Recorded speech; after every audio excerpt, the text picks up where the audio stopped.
What's up, everybody, and welcome back to Blue Jays Today. In this one, folks, we are going to be talking about a player that the Toronto Blue Jays have recently been linked to and who isn't getting a whole lot of media coverage right now. We'll discuss whether or not I think he could be a good fit for the Toronto Blue Jays and then what it would take for them to actually go out and sign him. Before we do, I encourage you guys to hit the like and smash the subscribe button if you enjoy Toronto Blue Jays news and content so you don't miss any future videos. All right, folks, let's get into it. So recently, Ben Nicholson-Smith posted an article looking at the Toronto Blue Jays offseason as a whole and really broke down where it's at right now. In that article, he writes, but while there's scarcity at third base, there's some depth to the DH market, which may allow the Blue Jays to wait. Sure, they could rush to get something done today, and they have some degree of interest in Hoskins, Martinez, Jock Peterson, Justin Turner, and Joey Votto, among various others, but they may be able to wait on that front, knowing that someone talented will be available in 4 or 5 weeks,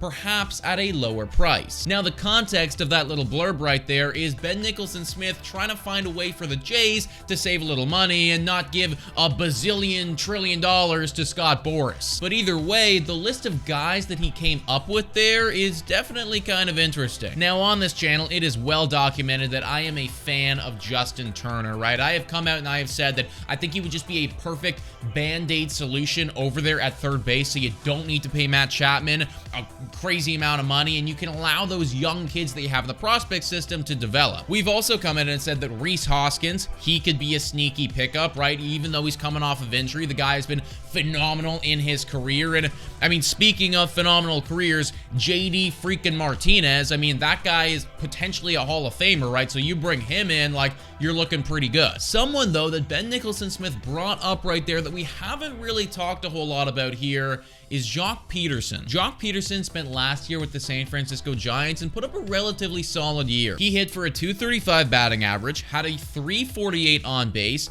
a .416 slugging, all good for an OPS of 764. And to put that in perspective, everybody, that OPS is actually slightly better than what Matt Chapman's numbers were last year, so he definitely would have fit in very well to the Toronto Blue Jays if he was on the team in 2023. Now, those numbers are definitely pretty decent, but his career numbers are actually even better than that, and he's only a season removed from being an all-star in 2022. It's also relatively reassuring when we flash over to the Baseball Savant page and just look at all of that freaking red, everybody. I mean, he definitely chases a few pitches for sure, but he also gets a hold of it a hell of a lot too, so that is definitely something to note. Potentially the best thing about Jock Peterson, though, for the Toronto Blue Jays is the fact that he is a lefty, and he kind of dummies right-handed pitching, which is just something that the Toronto Blue Jays, they need to add to their lineup. So from a batting standpoint, although he's no Cody Bellinger or Juan Soto or anything like that, he would definitely be a solid add for the Jays. From a defensive side of things, though,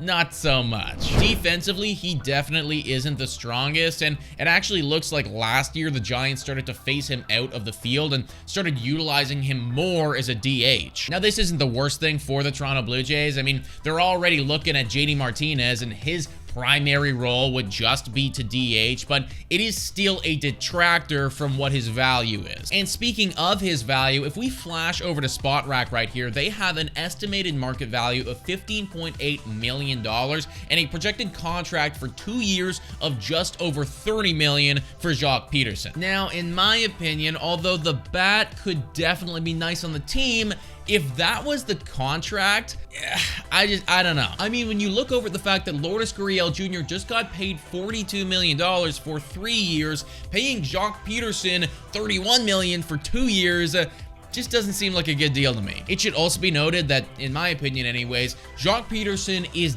definitely a backup plan if we don't go out and get Cody Bellinger. I imagine that if the Jays did actually go out and get Cody B, then we would not even be flirting with this conversation. So with all that being said, with the estimated market value where it's at right now, I don't think I'd want the Jays to be in on him, but that doesn't mean that I still don't want him. Whoa, time for your daily Betway breather. A quick reminder that the best place to bet is on Betway. Must be 19 years of age or older to play. In collaboration with iGaming Ontario, please bet responsibly. Now, back to the content. Jock is going to be 32 years old when the season starts, and based on what he hit last year, I do still think that he has something left in the tank. So if you're capable of locking him down to a 2-year, or I mean, hell, even a 1-year deal worth like $12 million average annual value, I think that is a big win. Ultimately, folks, I would obviously prefer that the Jays, they go out and they lock down Cody Bellinger, right? Like, that is our guy. That is our big fish. But